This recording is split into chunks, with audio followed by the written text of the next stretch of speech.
Bem, graças a Deus, pessoal, tudo bom? Sou eu novamente aqui, o Robson, apenas um cristão comum mais um em meio à multidão, dando a sua humilde opinião sobre alguns fatores da nossa vida e momentos que a gente vive. Quando a gente vê isso que aconteceu recentemente, referente à questão do pastor, deixando o pastorado, deixando a liderança de uma igreja para cuidar da sua família, as opiniões acabam se dividindo bastante, né, de várias formas. E eu vim aqui também simplesmente dar minha opinião, tá? Ela não é uma opinião definitiva sobre o que é certo ou o que é errado. O propósito desse canal, o meu propósito não é esse. O meu propósito é simplesmente compartilhar a minha maneira a qual eu observo os acontecimentos que tem ao nosso redor de várias formas. Você pode concordar comigo, discordar, fica livre para fazer isso e comentar aqui embaixo o que você pensa sobre essas questões. Bom, eu particularmente, Robson, diante da minha vivência, diante do que eu conheço das escrituras, diante de tudo que eu tenho observado, de que forma, de que maneira eu enxergo essa situação. Para ser breve aqui, rápido, existe alguns aspectos importantes sobre esse acontecimento. Eu vi opiniões de pessoas relevantes no Brasil falando sobre isso, né, pessoas que são referências na questão do pastorado, na liderança de igreja, eh, e as opiniões se dividiram, né, eu vi os argumentos de cada lado, vi todo mundo falando sobre isso, e tanto aqueles que defendem que ele fez o correto, têm argumentos e têm uma proposta muito boa também, quanto aqueles que também falam que ele errou na maneira qual ele estava fazendo, visto que a gente não pode fazer essa distinção, essa separação, né, de igreja e família. Então, de que forma eu observo isso? Da mesma forma que está sendo anunciada, né, que existe essas possibilidades. Tudo vai depender do contexto, real a qual ele vive, do contexto real a qual é um motivo fundamental a qual ele está deixando, de ser o pastor, de ser um líder para cuidar da sua família. Nós de fato não sabemos até onde esse contexto tem abalado a ele, a sua família, a sua casa. Qual é o contexto real por trás disso? Será que é um acontecimento específico ou não? Então eu acho que o ponto-chave do que aconteceu, o ponto-chave de entender tudo isso seria entender todo o contexto por trás disso. Esse contexto acaba sendo algo muito pessoal, que não convém que as pessoas, do modo geral, saibam sobre isso também. Mas então, o que é bom ou o que é ruim, o que é certo ou o que é errado diante disso, Robson, na sua opinião? Na minha opinião, o contexto é que vai dizer, tá? O problema, de fato, é que nós temos que aprender algo que é muito importante. Nós aprendemos que primeiro vem Deus, pensa comigo aí, se você não aprendeu dessa maneira. Primeiro vem Deus, depois vem a família, depois o trabalho e depois a igreja. Nós aprendemos como uma escadinha, tem até o desenho de um guarda-chuva e assim assado, né, que nos mostra e nos ensina sobre isso. Eu vejo que a dificuldade maior ela está quando a gente cria essa divisão e a gente não entende que igreja e família são uma coisa só. Sabe, a gente acaba diferenciando aquilo que é consanguíneo, aquilo que é nosso parente, e deixando ele num grau mais elevado de relacionamento, ponto que todos aqueles que estão nosso amigo, que não são nosso consanguíneo, né, eles acabam sendo colocados de maneira secundária nas nossas relações. E nós não entendemos que assim como aqueles que são consanguíneos, nosso filho, mãe, pai, irmão, são da nossa família, há o mesmo peso ou até maior para aqueles que não são necessariamente nascidos no mesmo lugar onde nós somos nascidos, da mesma mãe, do mesmo pai. Independente disso, nós somos irmãos. Então não importa se eu nasci na mesma família ou não que ou outro amigo, outra pessoa. Diante de Deus nós somos uma família só, um povo só. Então nós somos todos irmãos em Cristo e não existe essa distinção de grau de importância. É óbvio que a gente vai se relacionar mais aonde a gente está inserido, e isso é natural, isso não é ruim ou errado, é natural. Eu só não posso, colocar num grau de importância, como se o outro fosse totalmente secundário a essa vivência, sabe. Então nós temos que superar e avançar esse entendimento, fazendo essa conexão de que a família de Deus é uma família só. Nós somos uma família só.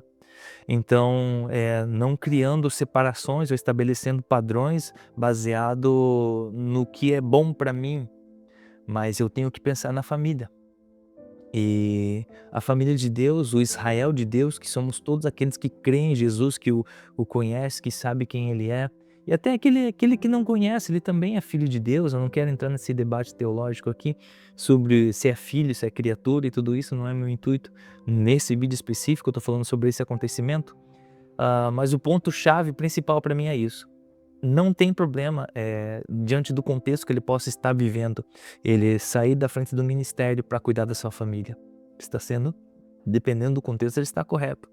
Agora, o que não é correto é eu fazer essa divisão. Eu dividir a família e o ministério, a igreja, como se a igreja fosse mais irrelevante do que a minha família e a minha casa, sendo que as duas coisas são juntas. É como eu falar para um pássaro, qual que é a tua asa mais importante, a direita ou a esquerda?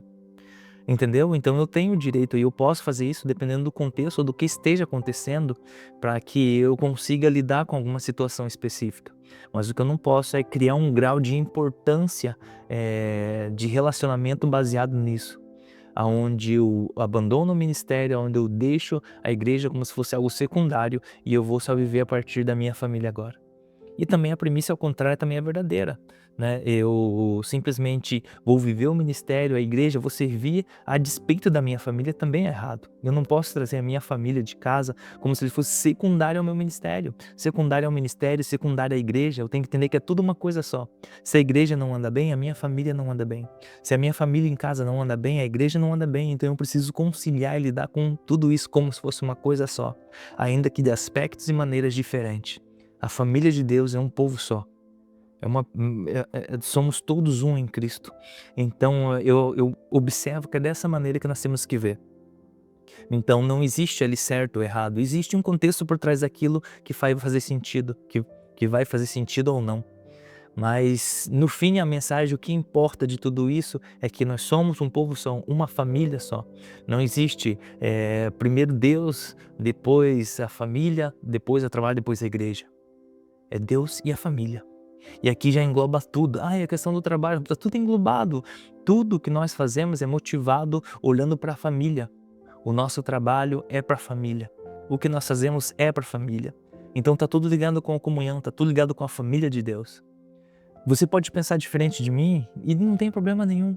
A gente discorda respeitosamente, eu acho que é isso que nos faz crescer, discordar. Você trazer um outro ponto de vista que também é relevante e assim por diante. Cada um, como família de Deus, trazendo um aspecto da realidade, nos faz crescer e nos faz entender o que Deus está falando. Porque Deus, ele se manifesta na multiforme graça, na manifestação do corpo de Deus. Né? Eu posso dar um exemplo de uma mão. É tão simples, é tão básico, mas a gente esquece disso, né? O meu polegar ele tem uma função, meu indicador tem outro, e eu não fico. Eles se complementam, e aqui a gente começa a entender melhor as nuances do que é o corpo de Cristo, que é a família de Deus. Então, tudo isso faz parte. Então, aqui deixa o teu comentário sobre a tua opinião, sobre o que você acha, sem problema nenhum.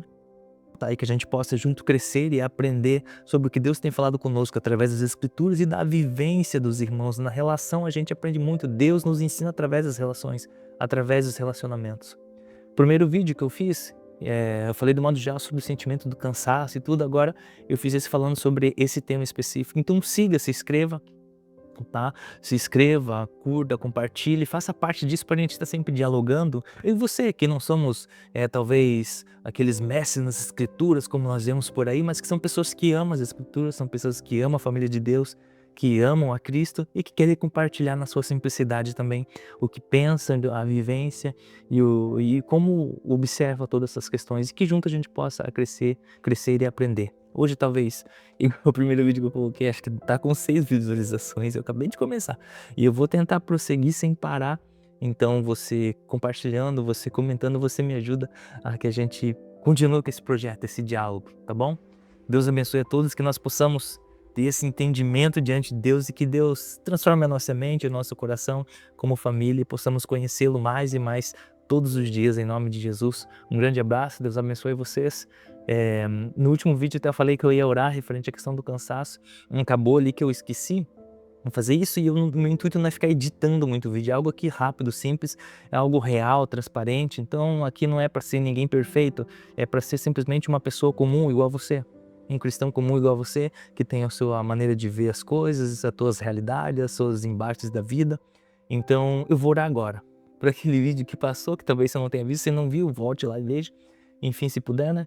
E eu vou orar para aquele lá e orar também por isso que eu falei hoje, sobre esse assunto que eu acabei de mencionar aqui também, sobre essas realidades que a gente acaba, às vezes, criando algumas situações que acabam trazendo um entendimento errado sobre o que Deus espera de nós como família de Deus, e nos confundindo aí, tá bom? Pai, em nome de Jesus, eu quero agradecer a Ti, Senhor, agradecer por cada pessoa que está vendo esse vídeo, agradecer porque o Senhor é que, Pai, nos une, é o Senhor que nos mantém de pé, é o Senhor que nos direciona em tudo, Pai. E talvez a gente na caminhada, como eu relacionei no vídeo passado, esteja cansado, esteja em um momento difícil, que o Senhor nos dê força, que o Senhor nos dê graça, nos dê sabedoria no poder do Teu Espírito, que a família de Deus possa estar unida para um ajudar o outro, Senhor, que não venhamos ser negligentes com aquilo que o Senhor colocou sobre nós, para que venhamos desenvolver, crescer e amadurecer em Ti. Então eu oro, Senhor, que abençoe cada uma das pessoas que estão vendo esse vídeo agora, todas essas realidades, essas dúvidas que estão ao nosso redor, nos dá discernimento e sabedoria para poder compreender e não ser enganado, Senhor, pelo diabo, não ser enganado por nossos pensamentos, mas que sejamos direcionados e capacitados em Ti, Espírito Santo de Deus. Amém. Deus abençoe a todos. Pessoal, por favor, se inscreva, compartilhe.